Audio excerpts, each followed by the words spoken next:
Dear viewers, இன்னைக்கு இந்த வால் mount solar lamp இதை தான் பார்க்க போகிறோம். இதை பற்றி நம்ம ஏற்கனவே ஒரு வீடியோவில் பார்த்துட்டோம். இது எப்படி இன்ஸ்டால் பண்ணலாம் பற்றியும் பார்த்தாச்சு. அதே மாதிரி இது எப்படி ஒர்க் ஆகுன்றதையும் பார்த்தீங்கன்னா அந்த பழைய வீடியோ ரெஃபர் பண்ணுங்கள். இந்த வீடியோவில் நம்ம என்ன பார்க்க போறோம்னா, இந்த வால் மவுண்ட் சோலார் லேம்ப் ஒருவேளை நீங்கள் சன்லைட்டு படாத இடம் இல்லை சன்லைட் வரல அப்படின்னா, அதான் மழைக்காலம் இது மாதிரி காலங்களில் பார்த்தீங்கன்னா மேகமூட்டமாக இருந்ததுன்னா சார்ஜிங் ஃபுல்லாக ஏறாது. அப்போ நைட்டு ஃபுல்லாக இது எரியும் போது ஆகிடும்னு பார்த்தீங்கன்னா பேட்டரி ட்ராப் ஆகி ஆஃப் ஆகிடும்.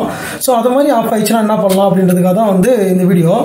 இது மாதிரி ஆஃப் ஆயிடுச்சு அப்படின்னா நீங்கள் வெயிலில் மட்டும் வச்சு நல்லா வெயில் அடிக்கிற இடத்துல ஒரு நாள் ஃபுல்லாக வச்சு பார்த்துட்டு ஆன் பண்ணி பாருங்கள், ஒர்க் ஆகுதான்னு பாருங்கள். அப்படியும் ஒர்க் ஆகலை அப்படின்னா நீங்கள் இதை ஈஸியாக இந்த ஸ்க்ரூ இருக்கும். அந்த ஸ்க்ரூ நீங்கள் ரிமூவ் பண்ணாலே போதும். உங்களுக்கு ஹோல்ஸ் தெரியும்னு நினைக்கிறேன். பார்த்தா தெரியும். இது ஸ்க்ரூ ரிமூவ் பண்ணிட்டு நீங்கள் ஈஸியாக இதை கழட்ட முடியும். சிம்பிளாகவே கட்டிடலாம். கட்டினா உங்களுக்கு இதில் இருக்கிற பார்ட்ஸ் எல்லாமே கூட பார்க்க முடியும். இது என்னென்ன இருக்குன்னு பாருங்கள். எல்இடி லேம்ப் இருக்குது. அதுக்கப்புறம் பார்த்தீங்கன்னா இது சென்சார், உங்களுக்கு சென்சார் இருக்குது. இந்த சென்சார் தான் நம்ம அந்த மோஷன் பார்த்தீங்கன்னா அது கரெக்டாக மோஷன் சென்சார் இது. அதே மாதிரி பார்த்தீங்கன்னா பேட்டரி லித்தியம் அயன் பேட்டரி தான் இது உள்ளார இருக்குது. ரிமூவபிள், அதுவும் இல்லாமல் இது ரிமூவ் பண்ண முடியும். நீங்கள் பார்த்தீங்கன்னா தெரியும் பாருங்கள், ரிமூவ் பண்ணுறேன். ரிமூவ் பண்ணிவிட்டு நம்ம திரும்பவும் போட முடியும். சில நேரத்தில் பார்த்தீங்கன்னா அது அந்த பேட்டரி ட்ராப் ஆனதில் ஒர்க் ஆகாமல் ஸ்டக் ஆகி கூட இருக்கும். நீங்கள் திரும்ப நீங்கள் ஆன் பண்ணி பார்க்கும்போது கரெக்டாக ஒர்க் ஆகும். அதே மாதிரி பார்த்தீங்கன்னா இதை கழட்டி மாட்டும் போது இந்த இடத்துல அந்த ரப்பர் ரிங்கு இருக்கும்.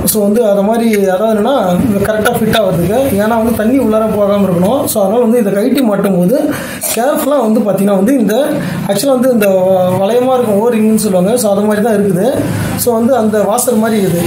இதுதான் கரெக்டாக நீங்கள் திரும்பவும் அவுத்திக்கிச்சுன்னா கரெக்டாக அது ஒயர் மாதிரி இல்லாமல் அதுக்கான பிளேஸில் வச்சுட்டு நீங்கள் மறுபடியும் பார்த்தீங்கன்னா நீங்கள் ஃபிட் பண்ணிட்டீங்க அப்படின்னா எந்த பிரச்சனையும் கிடையாது. ஒருவேளை ராங்காக ஃபிட் பண்ணிட்டீங்கன்னா கண்டிப்பாக தண்ணி உள்ளார போச்சுன்னா டேமேஜ் ஆகிறதுக்கு வாய்ப்பு இருக்குது. அதே மாதிரி இந்த வால் மவுண்ட் சோலார் லேம்பை பொறுத்த வரைக்கும் சோலார் பேனலுக்கு எப்பவுமே ஜென்ரலாக 25 இயர்ஸ் பார்த்தீங்கன்னா ஒர்க் ஆகும்னு சொல்லுவாங்க. அதுக்கு பெர்ஃபார்மன்ஸ் வாரண்டி இருக்கும்.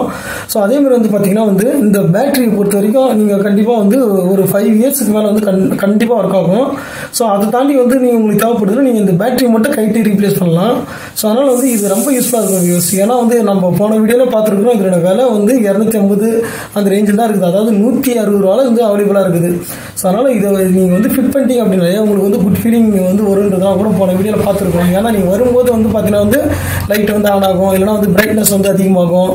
அது மாதிரி நீங்கள் ஒரு 2 லைட்டை ஃபிட் பண்ணிட்டு நீங்கள் ஒரு வழியாக போகிறீங்கனாலே அது நீங்கள் வரும்போது ஆன் ஆகும்போது உங்களுக்கு ஒரு நல்ல ஃபீலிங் கிடைக்கும். நிச்சயமாக இந்த வீடியோ பிடிச்சிருக்குன்னு நினைக்கிறேன். தேங்க்யூ.